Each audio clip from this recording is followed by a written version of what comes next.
അയ്യോ എടാ മുത്തുവേ, ആ പേപ്പർ ഒന്ന് എടുത്തോണ്ടോ വരാന്തെന്ന്. വന്നു കൊച്ചമ്മാവോ. ആ വന്നു കൊച്ചമ്മ, പേപ്പർ കൊണ്ടുവാ. നീ എന്തോ അടുക്കള എടുത്തോണ്ട് വരുന്ന പേപ്പർ? അയാളെന്തോ അടുക്കള വഴി അങ്ങോട്ട് ഇട്ടോ? അല്ല കൊച്ചമ്മ, ഇത് ജോലിയെല്ലാം തീർത്തു, ഇതിന്റെ കൂടെ ഈ ജോലിയും കൂടെ തീർത്തേക്കാന്ന് വിചാരിച്ചു. അയ്യോ കഷ്ടം.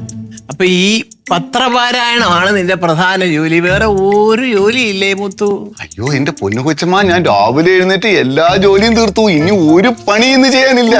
എല്ലാം തീർന്നോ? പിന്നെ നിനക്ക് നല്ല ജോലി ഉണ്ടെന്ന് എനിക്കറിയാം. കാരണം അവളുമാർ രണ്ടും കൂടി ഇല്ല, സുരഭി കൊച്ചും ലക്ഷ്മി കൊച്ചും ഒന്നും ഇല്ലല്ലോ. നല്ല പണിയുണ്ട്, എന്നിട്ട് അതെല്ലാം തീർത്തോ? എല്ലാം തീർത്തു കൊച്ചമ്മ. കൊച്ചമ്മ എങ്ങനെടാ? അല്ല കൊച്ചമ്മ, ഞാൻ പറഞ്ഞുതരാം. അതായത് ഈ ലക്ഷ്മി കുഞ്ഞും സുരഭി ഇല്ലാത്തത് കൊണ്ട് തന്നെ രാവിലെ എഴുന്നേറ്റ് പെട്ടെന്ന് ജോലി തീർത്തു. ജോലി ഭാരം ഉണ്ട് എങ്കിൽ പോലും ഞാൻ തീർത്തു. അവരുണ്ടെങ്കിൽ ഇതൊന്നും തീരില്ല. അതെന്താ? നമ്മളിപ്പോ ജോലി ചെയ്തുകൊണ്ടിരിക്കുമ്പോൾ അടുക്കളയിൽ ലക്ഷ്മി കുഞ്ഞ് വരും, എന്തെങ്കിലും ഒരു പൊട്ടത്തരം പറയും. ഇതിൽ കയറി സുരഭി കയറി പിടിക്കും. എന്നിട്ട് അടിയായി ഇടിയായി കത്തിക്കുത്തായി, എനിക്ക് പറയണ്ട, സത്യം പറഞ്ഞ ചുരുക്കി പറഞ്ഞ ഇടിനാശം, വെള്ളപ്പൊക്കം. നീ പറഞ്ഞത് സത്യമാ.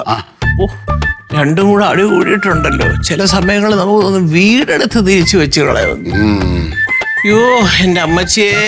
പക്ഷേ കൊച്ചമ്മ, വേറൊരു കാര്യം കൂടെ പറയണം. ഇങ്ങനെയൊക്കെ ആണെങ്കിലും കൊച്ചമ്മയെടുത്ത് അവർക്ക് രണ്ടുപേർക്കും ഭയങ്കര സ്നേഹമാണ്. അത് നേരാ. അയ്യോ ഭയങ്കര സ്നേഹമാണ്.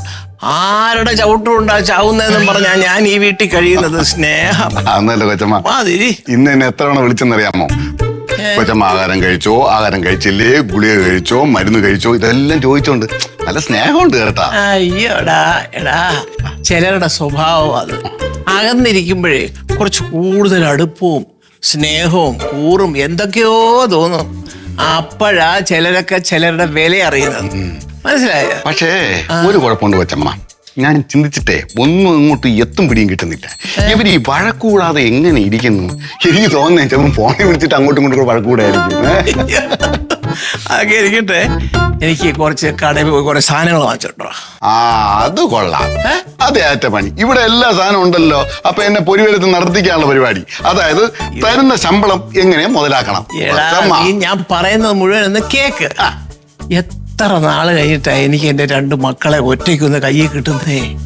ചേടാ, അപ്പൊ അവർക്ക് ഇഷ്ടമുള്ള പലഹാരങ്ങളും ചോറും കറിയൊക്കെ ഞാൻ തന്നെ എന്റെ കൈ കൊണ്ട് വെച്ച് അവരുടെ കൂടെ വിളമ്പണം, കഴിക്കണം, കൂടെ ഒന്ന് ചിരിക്കണം. അത് ന്യായം. അല്ല, ഈ ലോകത്തുള്ള എല്ലാ അമ്മമാരുടെ സ്വപ്നമാണ് കൊച്ചമ്മ. മരുമക്കൾ ഇല്ലായിരിക്കുന്ന സമയത്ത് മക്കളുടെ കൂടെ കുറെ സമയം ഇരിക്കുക. ഇതൊരു ഗോൾഡൻ ചാൻസ് ആണ്, കളയരുത്. അതെ, ഈ 2 പേർക്കുണ്ടല്ലോ നമ്മുടെ അരിമുറുക്ക്, അച്ചപ്പം, അല്ല കൊച്ചു ഉണ്ണിയപ്പം, ഇതൊക്കെ എന്ത് ഇഷ്ടമാണെന്നറിയോ? അയ്യോ ഉണ്ടാക്കി കൊടുത്താൽ വാരി തിന്നോളൂ. നീ ഏതായാലും പോയി എല്ലാ സാധനങ്ങളും വാങ്ങിക്കുക. എന്താന്നുള്ളത് ഞാനിപ്പോ നിന്റെ ഫോണിലോട്ട് ലിസ്റ്റ് അയക്കാം. നോക്കി ശ്രദ്ധിച്ച് എല്ലാം വാങ്ങിച്ചോണ്ടോ. ഓക്കെ. ഇനി എത്ര പൊരിവേല് കൊണ്ടാലും കുഴപ്പമില്ല, എന്റെ കൊച്ചമ്മയ്ക്ക് വേണ്ടി ഞാൻ എന്തും വാങ്ങിക്കും. ശരി കൊച്ചമ്മ. ശരി ശരി. ഏതായാലും എന്റെ മക്കൾക്ക് എന്തെങ്കിലുമൊക്കെ ഇതൊന്നും ഉണ്ടാക്കി കൊടുക്കട്ടെ.